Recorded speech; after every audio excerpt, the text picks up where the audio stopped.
ඔබ මේ සිදු කරන ලද සත්ක්‍රියාව මුදල් වලට සීමා කරන්න බෑ.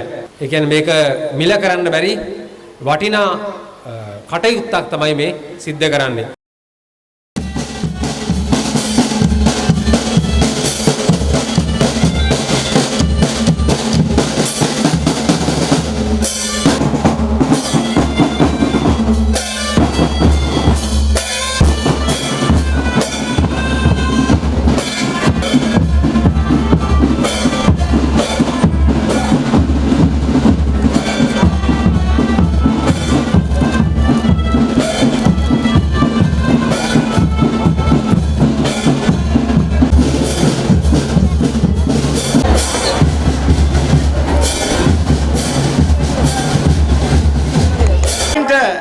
එදා මග පෙන්නපු ගුරුවරු මෙතන ඉන්නවා. ගොඩක් විශ්‍රාම ගිහිල්ලා ඔබට විනය කියලා දීපු ඉස්කෝලේ ආදරය කරන ආදරේ පෙන්නපු ගුරු මහත්මයා මහත්මිය මෙතන ඉන්නවා. වයසට ගිහිල්ලා ඔබ හම්බෙලා කතා කරන්න යයි. මේ අවස්ථාව මටත් මොකද මමත් වයසට ගිහින් තමයි. මට කලින් හිටපු කිසිම විදුහල්පති කෙනෙක් මේ ලෝකේ නැහැ. සියලු මනගේ ගිහිල්ලා ඉවරයි. ඊට මම මගේ ඉස්සරහට එක තමයි තියෙන්නේ. ඉතින් මම සන්තෝෂ වෙනවා මේ ඔබ වෙනි මේ ලස්සන මුහුණු මේ ඉගෙනගත් දරුවන් බලන්න අවස්ථාව ලැබීම ගැන. ඉතින් විශේෂයෙන් මම වැඩි වෙලාවක් ගන්නෙ නැහැ මොකද මගේ ආදරණීය මිලදීන ගැනීමේ කමිටුව විරපු මාංශය ආදර්ශයක් කියලා මම කියමින් ඒ කමිටුවට මම තවත් දීර්ඝාෂ ලැබේවා ශක්තිය ලැබේවා සයිබර්සුවේ ලැබේවා කියලා ප්‍රාර්ථනා කරන අතරම අපොඩි ඉල්ලීමක් කරනවා තවත් ගොඩක් මෙහි වැඩ කරන්න තියෙනවා. ඒක නෙමෙයි මේ පාසල දිනු කරන්න තව ගොඩාක් වැඩ කරන්න තියෙනවා. ඒ කමිටුව මම ඉල්ලා හිටිනවා ඔබ තවත් මේකට සම්බන්ධ වෙන්න මේ පැමිණ සිටින සියලු දෙනාම ඉල්ලා සිටිනවා ඔබට හැකි බවනින් මේ පාසල දිනු කරන්න උදව් කරන්න කියලා ඔබ කරපු උදවට ගොඩාක් ස්තුතියි. නමුත් ඊට පස්සේ ඔබගේ සහයෝගය ලැබෙයි කියලා ඒ ප්‍රාර්ථනාව ඇතුව මම නිහඬ වෙනවා. සිසු දරිදරියනි දෙමාපියනි. අද දිනේ ඇත්තටම නස්රියා මුස්ලිම් මධ්‍ය මහා විද්‍යාලයට වගේම හලාවත අධ්‍යාපන කලාපයටත් ඒ වගේම වයඹ පළාත් අධ්‍යාපන දෙපාර්තමේන්තුවටත් රටක් හැටියට අපි සියලු දෙනාටත් සතුටට පැත්විය හැකි දවසක්. විශේෂයෙන්ම මේ පාසලේ විදුහල්පති ජේම් නස්මි මහත්මයා අපේ පාසලට පැමිණිලා ගත වූ කාලය තුල පාසලේ සංවර්ධනයට සුවිසල් මෙහෙවරක් සිදු කර තිබෙනවා. එතුමාගේ මම හිතන්නේ තව දින කිහිපයක් තමයි එතුමාගේ සේවය පාසලට ලබා ගන්න තියෙන්නේ. එවැනි අවස්ථාවක පාසලේ ඉඩකඩ තවදුරටත් ලබා ගැනීම සඳහා ඉගෙනුම් ඉගෙනීම් ක්‍රියාවලිය සඳහා දරුවන්ට අවශ්‍ය කරන භූමියක් ඉඩමක් ලබා ගැනීම සඳහා එතුණු සංකල්පය අනුව මෙම නස්රියා මුස්ලිම් මධ්‍ය මහා විද්‍යාලය ආදි සංගම එකතු වෙලා සියලු දෙනා ආරම්භ කරපු මේ ව්‍යාපෘතිය learn to land ව්‍යාපෘතිය අද දවසේ ඒ සිහින යථාර්ථයක් බවට පත් වෙලා ආදිශ්‍ය සංගම විසින් ලබා ගන්නා ලදේම භූමි ප්‍රදේශයේ භූමි භාගය පාසලේ දරුවන්ට ලබා දීම ජනසතු කිරීම තමයි අද දවසේ සිදු වෙන්නේ. කලින් ප්‍රකාශ කළා වගේ රටේ ආර්ථික ගැටලුකාරී තත්ත්වයක් පවතින අවස්ථාවක මෙවැනි භූමි ප්‍රදේශයක් රජයේ මගින් ලබාගෙන පාසලට පරිත්‍යාග කිරීම තරම් මම හිතන්නේ මේ අවස්ථාවේ හැකියාවක් පැවතුනේ නැහැ. මට යෝජනා ඇවිල්ලා තිබුණා. ඒ කොහොම වුණත් ඒ ආපු සංකල්පයේ අදහස උතුම් අදහසක් අදහස සාධනය කර ගැනීම සඳහා විශේෂයෙන්ම නස්රියා මුස්ලිම් මධ්‍ය මහා විද්‍යාලයේ ඉගෙනුම ලැබූ ආදිශයින් සුබ පතන්නන් ඒ වගේම හලාවත සියලුම මුස්ලිම් ප්‍රජාව ඒ වගේම ලෝවැසි වෙනත් රටවල් ජීවත් වෙන මුස්ලිම් සහ වෙනත් සියලුම ජනතාවගේ ආධාර උපකාර ලබාගෙන අති විශාල මුදලකට මෙම භූමි ප්‍රදේශය ලබාගෙන අද දිනේ පරිත්‍යාග කිරීමට නියමිතයි ඉඩම් කොටස ඔප්පුව අද ප්‍රදානය කිරීමට නියමිතයි. ඇත්තෙන්ම මේ ඉඩම ලැබෙන්නේ මේ පාසලට පමණක් නෙවෙයි. මේකෙන් ඇත්තටම වෙන්නේ ආදිශංගමේ ලබාගත්තු මේ ඉඩම රජයට ජනතාවට පවරා දීම තමයි අද සිදු වෙන්නේ. එහෙනම් අරින් කලින් කිව්වා වගේ මේ පාසලේ සීලම ගුරු භවතුන්ට වැටුප් ගෙවන අනාථ දින සේවකයන්ට වැටුප් ගෙවන ඒ වගේම අර මුලින් කියපු විදිහට පාසලේ ගොඩනැගිලි ඒ සියල්ලක්ම රජය මගින් ලබා දීලා තියෙනවා. නමුත් මේ අවස්ථාවේ සිද්ධ වෙන්නේ මේ ප්‍රජාව එකතු වෙලා දෙයක් රජයට තමයි මේක පරිත්‍යාග කරන්න නැත්ත වශයෙන්ම. ඒ නිසා අපිට රටක් විදිහට සතුටු වෙන්න පුළුවන්. මොකද මේ මුදල් කියන දේ ඇත්තටම අද තියෙනවා හිට නැති වෙන්න පුළුවන් අපිට. නේද? මුදල් වල ලොකු වටිනාකමක් තමයි. නමුත් ඔබ මේ සිදු කරන ලද සත්ක්‍රියාව මුදල් වලට සීමා කරන්න බෑ. ඒ කියන්නේ මේක මිල කරන්න බැරි වටිනා කටයුත්තක් තමයි මේ සිද්ධ කරන්නේ. මොකද මේ දරුවන්ගේ අධ්‍යාපනය ලැබලා මේ අය තුළින් රටට සමාජයට අනාගත බිහි වෙන පුරවැසියන් සමහර වෙලාවට අනාගතයේ එක් අයෙකු මේ අද පරිත්‍යාග කරලා තියෙන මුදලට වඩා සමහරට 10 ගුණයක් 15 ගුණයක් එක් අයෙකුට පරිත්‍යාග කරන්න පුළුවන් විදිහේ සිසුන් තමයි මේ නිර්මාණය කරන්නේ. නිසා මේක මූල්‍ය මේ වටිනාකම බලන්න ඕන. මේ සත්ක්‍රියාව ඊටමත් ඉහළ වටිනාකමක් තියෙන දෙයක්. ඒ අනුව මේකට තමන්ගේ මූල්‍ය දායකත්වය ලබා දුන්නු සෑම කෙනෙකුටම අදහසක් අභිමානයක් රට වෙනුවෙන් පාසල වෙනුවෙන් දිස්ත්‍රික්කය වෙනුවෙන් ඇති කරගන්න පුළුවන්. අපි ඒ කාලේ නසිරියා මුස්ලිම් මධ්‍ය මහා විද්‍යාලයේ ඒ ව්‍යාපෘතිය සාර්ථක කරගත්තා. අපේ අරමුණට ළඟා වුණා කියලා. ඒත් ඔබට ඔබේ ගෙදරට ඉඩමක් ගන්න තිබුණු සල්ලි වෙන්න පුළුවන් සමහර අයට. එතකොට ඊට වඩා සතුටක් Tamanට කරගන්නවට වඩා දෙයක් රට වෙනුවෙන් ඔබ සිදු කළා කියන අභිමානය ඔබට ඒ වටිනාකම ලැබෙනවා. ඒක Tamanට ඉඩමක් අරගෙන මේ සතුට ලබන්න බෑ. සායක ඊටාම මම මේක දකින්නේ මේ විදියට නිවේදක මහත්මයා අලුතින් මේක හිතලා අලුත් අදහස් බලාපොරොත්තු වෙනවා කියලා මම මේකයි මුදල් කියන දේ අපට ඒ තරම් තව අවුරුදු 5ක් යනකොට සමහරට කෝටි 5ක් කියන එක ලොකු වටිනාකමක් නැති වෙන නමුත් මේ කරපු මේ වැඩසටහන මේ ව්‍යාපෘතිය මේ ළඟා කරගත්තදී සිසුන් දහස් ගණන අනාගත ලෝකයේ ජය ගන්න අනාගත පුරවැසියන් පිරිසක් global citizens we can create the global citizens through this valuable concept. ඒ නිසායි මම කිව්වේ ඔයාලා සියලු දෙනාටම මේ පිළිබඳව ගොඩාක් සතුටටපත් වෙන්න පුළුවන් මේ අංශෙන් හිතපුවම. ඉතින් මේක හැමදාටම පවතිනවා ඔබේ නංගිලා මල්ලිලාට මේ දරුවන්ගේ ඊළඟට ලැබෙන පරම්පරාවේ දරුවන්ට මේක ඇත්තටම ජාතික වැඩසටහනක් ජාතික කාර්යයක්. ඒ නිසා රජයේ විසින් ඇත්තම කළ යුතු වැඩසටහනක්. රජයේ විසින් තමයි සෞඛ්‍ය අධ්‍යාපනයට මුදල් වෙන් කරලා මේ දේ ලබා දෙන්නේ. නමුත් රජයේ දින අපහසුතාවයේ තේරුම් අරගෙන අපි සියලු දෙනා එකතු වෙලා මේක ඇත්තටම අද ඇත්තටම මේ පාසල වුණත් බොහෝ කටයුතු ලැබේ පාසල් අධ්‍යාපන ක්ෂේත්‍රය තුල ඒ දෙමාපියන් සුබපතන්නන් සංවර්ධන කමිටු වාදීස්යෙන් එකතු වෙලා තමයි අපේ හලාවත ප්‍රදේශයේ බොහෝ පාසල් වලට මෙවැනි ව්‍යාපෘති ක්‍රියාත්මක කරමින් තිබෙනවා. ඒ නිසා අපිට මොකුත් පැමිණිලි ආවේ නැහැ. මුදල් එකතු කරනවා කරදරකාරී කියලා මේ පාසලේ කිසිම දෙයක් එහෙම අපිට පැමිණිලි ආවේ නැහැ මේ සම්බන්ධයෙන්. මේ සම්බන්ධව මම ආදිසි සංගමයට විශේෂයෙන් ස්තුතියක් කරනවා. සමහර පාසල් වල මේ මොනවා හරි පොඩි දෙයක් කරන්න ගියත් ඒ පැමිණිලි එනවා. එහෙම කිසිම පැමිණිල්ලක් අපිට ලැබුණේ නැහැ. ඒ අනුව ඔබ සියලු දෙනා එකතු වෙලා අද මේ වටිනා වැඩසටහන මම හිතන්නේ පර්චස් 35කට අධික ප්‍රමාණයක් භූමි භාගයක් පාසලට ලබා දීලා තිනවා. ඉතින් අපි මේ විදුහල්පතිතුමාටත් ආදිසි සංගමයටත් පාසල් සංවර්ධන කමිටුවටත් මතක් කරන්නේ මේ ලැබුණු භූමිය ඔබගේ මාස්ටර් ප්ලෑන් එක මේ පාසලේ එහෙම හදලා තියෙනවා. එතකොට මේ භූමි ප්‍රදේශات එකතු කරලා නිසි පරිදි මේ ඉඩම් ප්‍රමාණය වැඩි ඵලදායීතාවයකින් සිසු දරුවන්ට අධ්‍යාපන ක්‍රියාවලිය කරගෙන යාම සඳහා ඔබ සැලසුම් කිරීම තමයි අමාරුම දේ මම හිතන්නේ. ඉඩම ගත්තට ඒක සැලසුම් කරලා නිසි පරිදි ක්‍රියාත්මක කරන්න ඕන. මේක අපි ගොඩනැගිලි හදන්නේ.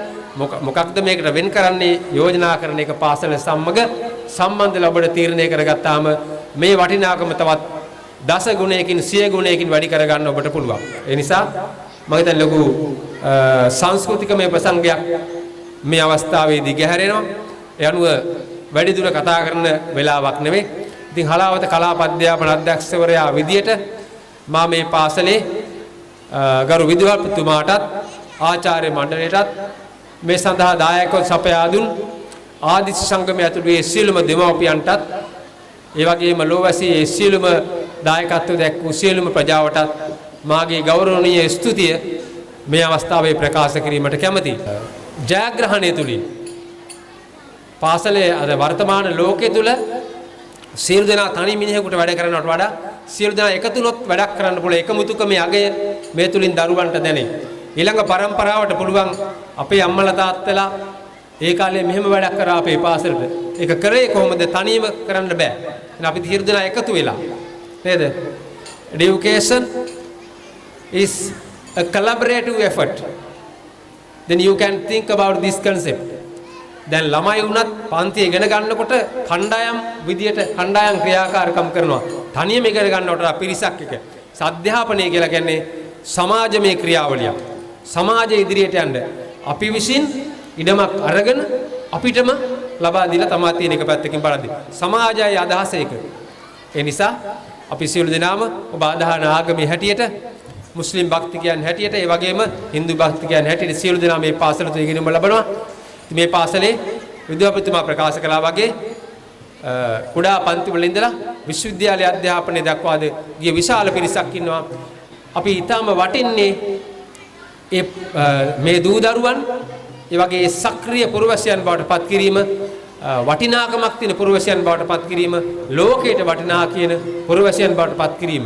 ඒ සඳහා ඔබ ලබා දුන්නු මේ අමිල දායාදේ මේ පාසලේ වගේම රටේ ඉදිරි සංවර්ධනයටත් හලාවත ප්‍රදේශයේ විශේෂයෙන් ඉදිරි සංවර්ධනයටත් දරුවන්ගේ අධ්‍යාපනය සංවර්ධනය කරපුවම ඒ දැනුම මූලික කරගත් සමාජය තුළින් අනාගත ලෝකේ අපට ජය ගන්න අපේ රට සංවර්ධිත රටක් බවට පත් කරන්න මේ සියලු කාරණා වලට මේ අද ඔබ කරපු මේ මහඟු මෙහෙවර දායකත්වය ලැබෙනවා.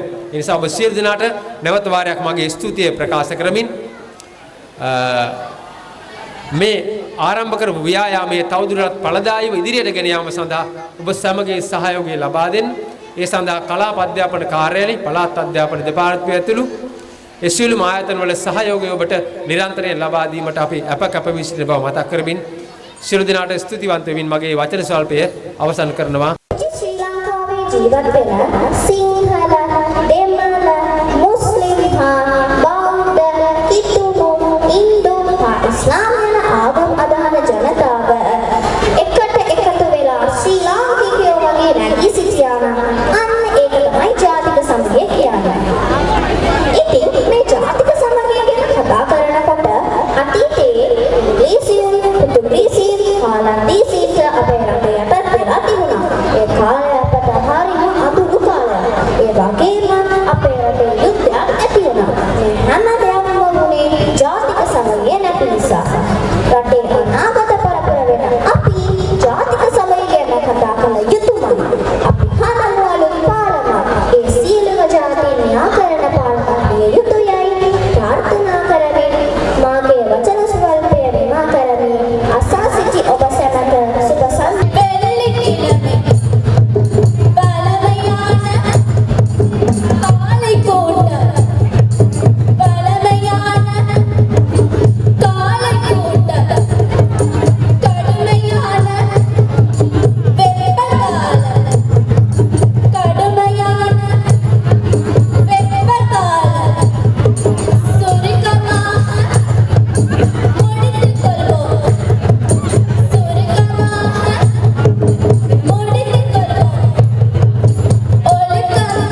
கதிரை இல்லை, இடமில்லை, கதிரை இல்லை.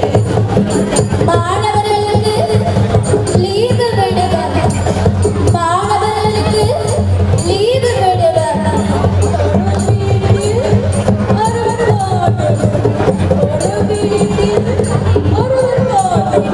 மாணவர்கள் ரொம்ப காவல், மாணவர்கள் ரொம்ப காவல். திங்கட்கிழமை arrange பண்ணணும், திங்கட்கிழமை arrange பண்ணணும். பக்கத்து காணியை விற்க போறாங்க, பக்கத்து காணியை விற்க போறாங்க. இது கிடைத்தால் உதவி அன்றோ, இது கிடைத்தால் உதவி அன்றோ. பாடசாலை நிறைவடைந்தது, பாடசாலை நிறைவடைந்தது. மாணவர்களை வழி அனுப்பவும், மாணவர்களை வழி அனுப்பவும், கவனத்துடன் வழி அனுப்பவும், கவனத்துடன் வழி அனுப்பவும். பாடசாலை நிறைவடைந்தது, பசிக்குதுடா, வீட்ட போவோம். பாடசாலை நிறைவடைந்தது, பசிக்குதுடா, வீட்ட போவோம்.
உறுதுணையாக இருந்து கொண்டிருக்கும் உதவி அதிபர் உட்பட தற்கால ஆசிரிய பெருந்தகைகளே, அன்பிற்குரிய பழைய மாணவர் அமையத்தின் செயலாளர் உட்பட அந்த அமையத்தின் நிறைவேற்றுக்குழு உறுப்பினர்களே, காணி கொள்வனவு குழுவின் நிறைவேற்றுக்குழு உறுப்பினர்களே, அதே போல எமது பாடசாலை அபிவிருத்தி சங்கத்தின் செயற்குழு உறுப்பினர்களே, வருகை தந்திருக்கும் அன்பு மாணவ மணிகளே, பள்ளிவாசல் நிர்வாகஸ்தர்களே, அனைத்து உள்ளங்களிலும் முதற்கண் அன்பின் பணிவு. அஸ்ஸலாமு அலைக்கும் வரஹ்மத்துல்லாஹி வபரகாத்துஹு. வணக்கம். உண்மையிலேயே இன்றைய நிகழ்வு எமது பழைய மாணவிகளின் ஒன்றுகூடல் மட்டுமல்ல, முழு இலங்கை திருநாட்டிற்கும் ஒரு உதாரணமாக, ஒரு உந்து சக்தியாக இருக்கக்கூடிய ஒரு விழாவாகவும், ஒரு மாபெரும் உபகாரமாகவும் இருந்து கொண்டிருக்கின்றது. ஏனென்றால் எமது சமூகத்தைச் சேர்ந்த முஸ்லிம் தமிழ் மாணவர்களின், பழைய மாணவர்கள், நலன் விரும்பிகள், ஏனையவர்களின் ஒத்துழைப்போடு இவ்வளவு பெரிய ஒரு திட்டத்தை நாங்கள் நிறைவேற்றி முடித்துவிட்டோம் என்ற அந்த பூரிப்போடு நாங்கள் இன்று இங்கு சமூகம் அளித்துக் கொண்டிருக்கின்றோம். நஸ்ரியா மத்திய கல்லூரி என்பது சாதாரணமாக அது ஒரு எழுத்தல்ல, அது ஒரு வரலாறு. அது எமது தொப்புள் கொடியோடு, தொப்புள் உறவோடு சேர்ந்த ஒரு அம்சம்தான் நஸ்ரியா மத்திய கல்லூரி. 1961ஆம் ஆண்டு உருவாக்கப்பட்ட இந்த பாடசாலை அன்றைய கல்வி அமைச்சர் தேசாமானிய அல்ஹாஜ் பதியுத்தீன் மஹமூத் அவர்களால் உருவாக்கப்பட்டு இன்று ஒரு ஆழ விருட்சமாக வளர்ந்து இன்று மிகப்பெரிய ஒரு ஸ்தாபனமாக வளர்ந்து நிற்கின்றது. இதற்கு காரணம் நாம் மட்டுமல்ல, இதற்கு முன்னால் இருந்த ஆரம்பகால ஸ்தாபகர்கள் இந்த பாடசாலைக்காக தங்களது உடல், பொருள், ஆவி அனைத்தையும் செலவு செய்து இந்த பாடசாலையின் வளர்ச்சிக்காக பாடுபட்ட ஸ்தாபகர்கள்.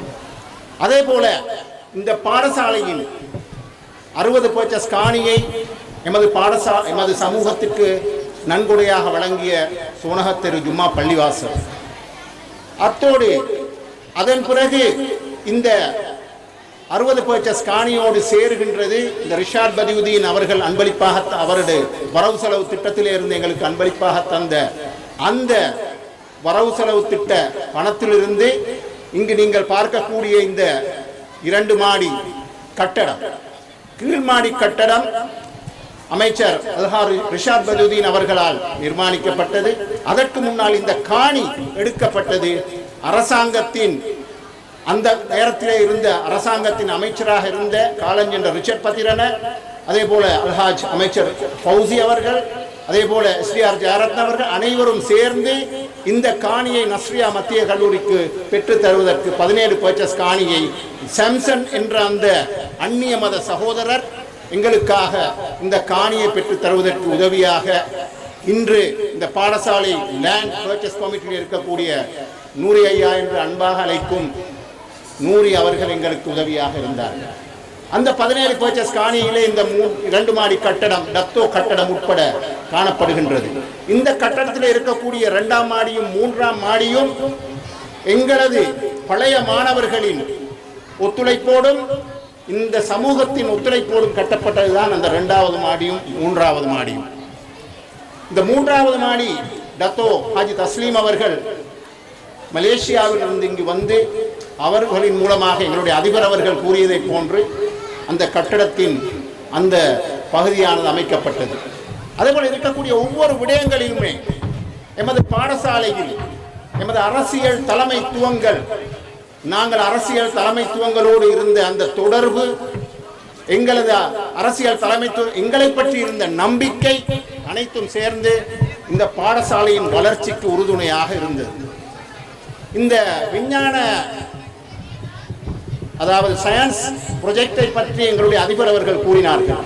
இந்த சயின்ஸ் ப்ரொஜெக்டுக்காக இந்த பில்டிங் 2 மாடி கட்டடத்திற்காக வேண்டி எங்களுடைய நஸ்மி சார் அவர்களுடைய தலைமையிலே நாசிம் மௌலானா அவர்கள், அதே போல எங்களுடைய தௌஃபீக் சார் அவர்கள், நாம் அனைவரும் சேர்ந்து அன்றைய அமைச்சர் சந்தியா ராஜபக்ச அவர்களிடமிருந்து நாங்கள் கேட்டுக்கொண்டோம், இந்த கட்டடத்தை எங்களுக்கு தாருங்கள் என்று. உடனே அவர் எங்களுடைய கேட்ட கேள்வி, நீங்கள் எப்படி இதை அறிந்து கொண்டீர்கள்? அப்பொழுது நாங்கள் சொன்னோம், எங்களோட நஸ்மி சாருக்கு எங்களாலேயாவது மெசேஜ் ஒன்று கிடைச்சிருச்சு, இங்கே ஒரு கட்டணம் கொடுக்க போகிறார்கள், நாங்கள் முதலாவதாக இந்த கட்டடத்தை கேட்போம் என்று. அதற்கு பிறகு இந்த கட்டடம் அமைக்கப்பட முடியாது, ஏனென்றால் எமது பாடசாலையில் இடப்பற்றாக்குறை ஏற்பட்டு விட்டது. அதனால் இந்த இடப்பற்றாக்குறையின் காரணமாக அதாவது நேர்கோட்டு அமைப்பிலே ஒரு கட்டணம் அமைக்கப்பட முடியாது, இது எல் ஷேப்பிலே அமைக்கப்பட வேண்டும் என்று நாசிம் மௌலானா அவர்கள், அவர் ஒரு இன்ஜினியராக இருந்து பொறியியலாளராக இருந்து குருநாகல் ஆபீஸுக்கு அவர் ஆலோசனை கூறுகின்றார், ஒரு எல் ஷேப்பில் அமைக்கலாம் என்று. அதன் பிறகு அந்த எல் ஷேப்பிலே அமைந்து கிட்டத்தட்ட கோடிக்கணக்கான பெறுமதியான அந்த கட்டணம் எங்களுக்கு கிடைத்துள்ளது. ஆகவே ஒவ்வொரு கட்டத்தையும் நாங்கள் யோசிக்க வேண்டும். ஒவ்வொரு கட்டத்திலும் எங்களுடைய பழைய மாணவர்கள், எங்களுடைய பெற்றோர்கள், எங்களுடைய அன்றைய சமூகம், இவர்கள் அனைவரும் சேர்ந்து இந்த நஸ்ரியாவின் வளர்ச்சிக்காக தங்களது உடல், பொருள், ஆவி அனைத்தையும் செலவு செய்துள்ளார்கள். அந்த பிரைமரி செக்ஷனை நீங்கள் பார்ப்பீர்கள், 1ஆம் ஆண்டு 2ஆம் ஆண்டு அந்த பிள்ளைகள் படிக்கக்கூடிய செக்ஷன். இந்த செக்ஷனிலே இருக்கக்கூடிய காணியை எங்களுக்கு அன்பளிப்பாக தந்தவர் ஃபைசீன் சார் அவர்கள். அவர்களை நாங்கள் மறக்க முடியாது. அவர்கள் அன்பளிப்பாக தந்த அந்த காணியிலே அரசாங்கத்திற்கு நாங்கள் வேண்டுகோள் விடுத்து அங்கே 2 மாடி கட்டடங்கள் அமைக்கப்பட்டுள்ளன. ஆகவே நாங்கள் எங்களுடைய தொடர்பை இந்த சமூகத்தின் வளர்ச்சிக்காகத்தான் நாங்கள் பயன்படுத்துவோமே தவிர எங்களுடைய சுயலாபத்திற்காக யாரும் இங்கு செயற்படவில்லை. அந்த சிறிய இந்த நாடகத்தை நான் பார்க்கும் பொழுது ஒரு பழைய நினைவுகள் ரீங்காரமிட்டுக் கொண்டிருந்தன. 25ஆம் ஆண்டு நிறைவு விழாவிலே பாடசாலையில், அதாவது அந்த ஹாலிலே நடக்கக்கூடிய நாடகத்திலே நானும் ஒரு உறுப்பினராக நடிக்கக்கூடிய, மாணவராக நடிக்கக்கூடிய வாய்ப்பு. அதே போல ஜமால் சார் நானும் அவரும் பேசிக்கொண்டோம். எங்களுக்கு அந்த ஒரு நினைவு ஒன்று எங்களுக்கு திடீரென்று வந்துவிட்டது. அந்த குழந்தை, அந்த ஆசிரியையாக நடித்த அந்த தமிழ் மாணவி அடிக்கடி சொன்ன விடயம், என்னன்றி கொண்டார்க்கும் உய்வுண்டா உய்வில்லை செய் நன்றி கொண்ட மகர். அடிக்கடி அந்த திருவள்ளுவரின் இந்த திருக்குறளை அடிக்கடி கூறிக்கொண்டு வந்தது. எங்களுக்கும் அது பொருந்தும், நாங்களும் அதை அடிக்கடி நினைக்க வேண்டும். அதனால் எந்த விடயத்திலும் நாங்கள் இந்த பாடசாலை சமூகத்திலே இந்த பழைய மாணவர்கள் என்பவர்கள், இந்த லேண்ட் ரிஃபார்ம் கமிட்டி, அதாவது லேண்ட் பர்ச்சேசிங் கமிட்டி என்பவர்களை நீங்கள் மறக்கவே முடியாது. தங்களுடைய நேரத்தையும் தங்களுடைய காலங்களையும் தங்களுடைய பொருளையும் செலவு செய்து இந்த குறுகிய காலத்திலே, சென்ற ரமலான் மாதத்திலே நாங்கள் இது சம்பந்தமான நோன்பு காலத்திலே இது சம்பந்தமான விடயங்களை நாங்கள் கலந்து ஆலோசித்தோம். ஒரு பெரிய ஒரு குழுவாக நாங்கள் சேர்ந்தோம். அல்ஹம்துலில்லாஹ், அல்லாஹ்வின் கிருபையால் எங்களுடைய தமிழ் முஸ்லிம், அதாவது நஸ்ரியா மத்திய கல்லூரியில் படிக்காத ஒரு அன்பர், அவருடைய பெயரை கூட சொல்ல விரும்பவில்லை, 1 கோடி ரூபாய் பணத்தை அள்ளி தந்தார். யாரும் தங்களோட புகழை பார்ப்பார்கள், தாங்கள் எவ்வளவு பணம் போட்டோம், நாங்கள் எவ்வளவு செய்தோம் என்றுதான் நாங்கள் பேசுவோம். ஆனால் அந்த குறிப்பிட்ட தனவந்தர் அல்லாஹுக்காக வேண்டி கொடுத்த அந்த உதவியை இதுவரைக்கும் எங்களுக்கு தெரியாது, நாசிம் சாருக்கும் தெரியாது. இந்த விடயத்திலே எங்களுக்கு உறுதுணையாக இருந்த காலஞ்சென்ற எங்களுடைய மர்ஹூம் அல்ஹாஜ் இல்முசர் அவர்களின் மகள், நான் பெயரை கூற வேண்டும் என்றால் தனிப்பட்ட ஒரு அவர்களுடைய தொடர்பின் மூலமாகத்தான் அந்த 1 கோடி ரூபாய் எங்களுக்கு வந்து சேர்ந்தது. நிர்மின், அந்த நிர்மின் என்ற அந்த இல்முசரின் மகள், 2வது மகள் எங்களுக்கு உறுதுணையாக இருந்து எங்களுக்கு இந்த 1 கோடியை பெற்றுத் தருவதற்காக அவர்கள் பாடுபட்டார். ஆகவே இந்த விடயத்திலே நாங்கள் எங்களுடைய சரித்திரத்தை மறக்க முடியாது. சரித்திரம் மழுங்கடிக்கப்பட முடியாது. ஒரு சமூகத்தின் சரித்திரம் மழுங்கடிக்கப்படுமானால் மறக்கடிக்கப்படுமானால் அந்த சமூகத்தின் இருப்பே கேள்விக்குறியாகும். ஆகவே எங்களுடைய இந்த பழைய அதிபர்கள், அதாவது ஆரம்ப அதிபர் ஆரிஃப் சேரிலிருந்து இன்றைய அதிபர் நஸ்பி வரைக்கும் இருக்கக்கூடிய அதிபர்கள், நாளைக்கு அந்த அதிபர் நாளைக்கு இளைப்பாரி போய்விடுவார். நாளைக்கு இளைப்பாரி அவர் போய்விட்டால் அவர் காலத்திலே செய்த சேவைகளை நாங்கள் மறக்கக்கூடாது. ஹசாரி சார் அவர்கள் இன்று இருக்கின்றார்கள். ஹசாரி சார் அவர்கள் இந்த பாடசாலையின் இந்த 17 பர்ச்சஸ் காணியை பெறுவதற்காக இரவு பகலாக இந்த தயாரத்னா என்ற ஆபீசரை போய் சந்தித்தது எனக்கு இன்னும் நிழலாடுகின்றது. ஆகவே நாங்கள் இந்த சரித்திரத்தை மறக்கக்கூடாது. நான் இந்த பாடசாலையின் மாணவர்களிடம் விசேடமாக ஏலவல் படிக்கக்கூடிய மாணவிகளிடம் ஒரு வேண்டுகோள் ஒன்றை விடுகின்றேன். இந்த பாடசாலையின் ப்ரொஜெக்ட், அதாவது சரித்திரம் சம்பந்தமாகவும் வரலாறு சம்பந்தமாகவும் இங்கு படிப்பிக்கக்கூடிய ஆசிரியர்கள் இந்த மாணவர்களுக்கு ஒரு ப்ரொஜெக்டை கொடுங்கள். இந்த பாடசாலையின் பழைய மாணவர்கள், இந்த பாடசாலையின் ஸ்டாஃபர்கள், இந்த பாடசாலைக்கு நிதியுதவி அளித்தவர்கள், இந்த பாடசாலைக்காக இரவு பகலாக பாடுபட்டவர்கள், இவர்களுக்காக வேண்டி நீங்கள் அந்த ப்ரொஜெக்டை கொடுங்கள். பாடசாலையின் வளர்ப்பையும் வளர்ச்சியையும் அதன் எதிர்கால முன்னேற்றத்தையும் பற்றி நீங்கள் தெளிவாக சொல்லுங்கள். யார் எங்களுக்கு உதவி செய்ததன் பற்றி தெளிவாக கூறுங்கள். இது காலத்தின் கட்டாய தேவை. ஆகவே இன்று இந்த பாடசாலையின் குறுகிய இந்த இடப்பிரச்சனையையும் இவ்வளவு பெரிய 34 பர்ச்சஸ் காணியை எங்களுக்கு, அதாவது காசுக்காக எங்களுக்கு தந்தாலும் எங்களது பக்கத்து காணியில் இருக்கக்கூடிய மார்க்கஸ் என்ற அந்த தனவந்தரை நாங்கள் நினைவு கூறுகின்றோம். அவரிடம் எவ்வளவோ முறை நாங்கள் சென்று இந்த காணியின் விலையை குறைப்பதற்காக நிறைய முயற்சி செய்தோம். குழுவாக நாங்கள் முயற்சி செய்தோம், தனிப்பட்ட ரீதியிலே முயற்சி செய்தோம், எங்களுடைய தொடர்பின் மூலமாக முயற்சி செய்தோம்.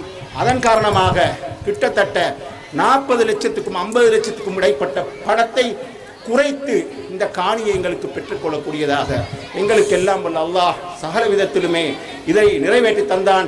அதற்காக வேண்டி துஆ கேட்டவர்கள் இந்த காணியை பெற்றுக்கொள்வதற்காக இதயபூர்வமாக அதாவது மக்காவிலே சென்று ஹரத்திலே சென்று உம்ரா செய்தவர்கள் நிறைய பேர் இருக்கின்றார்கள். ஆகவே அவர்களுக்கும் எங்களுடைய தாழ்மையான நன்றியை தெரிவித்துக் கொள்வதோடு மீண்டும் நான் உங்களுக்கு கடைசியாக கூறிக்கொள்வது, அதாவது கரைகள் தூங்க விரும்பினாலும் அலைகள் விடுவதில்லை. கரைகள் தூங்க விரும்பினாலும் அலைகள் விடுவதில்லை. மரங்கள் ஓய்வை விரும்பினாலும் காற்று விடுவதில்லை. மரங்கள் ஓய்வை விரும்பினாலும் காற்று விடுவதில்லை. இதற்கொப்ப என்றும் எங்களுடைய எந்த ஒரு முயற்சியிலும் நஸ்ரியாவின் வளர்ச்சியிலே இங்கே இருக்கக்கூடிய பழைய மாணவர்கள் மட்டுமல்ல, இதற்கு பிறகு இது இருக்கக்கூடிய பழைய மாணவர்களுக்கும் இந்த சொல்லக்கூடிய இந்த கவிதை பொருத்தமாக அமையும் என்று, கரைகள் தூங்க விரும்பினாலும் அலைகள் விடுவதில்லை, மரங்கள் ஓய்வை விரும்பினாலும் காற்று விடுவதில்லை என்பதை கூறிக்கொண்டு இன்ஷா அல்லாஹ் இந்த இடத்திலே கட்டடங்கள் அமைய வேண்டும், நிறைய மாணவர்கள், அதாவது நிறைய விடயங்கள் நடக்க வேண்டும் என்று பிரார்த்தித்தவனாக எங்களுடைய தொடர்பு தொப்புள் கொடி உறவு போல என்றும் இந்த பாடசாலையோடு இருக்கும். அதனை யாரும் தடுக்க முடியாது. தடுக்கவும் அவர்களுக்கு எந்த விடத்திலும் எந்த உரிமையும் இல்லை. நாங்கள் எந்த நேரமும் இந்த பாடசாலைக்காக வேண்டி நாங்கள் தொடர்ந்து எங்களுடைய சேவை செய்வோம் என்று கூறிக்கொண்டு அனைவருக்கும் அஸ்ஸலாமு அலைக்கும், வணக்கம்.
செயல்படுத்திடும்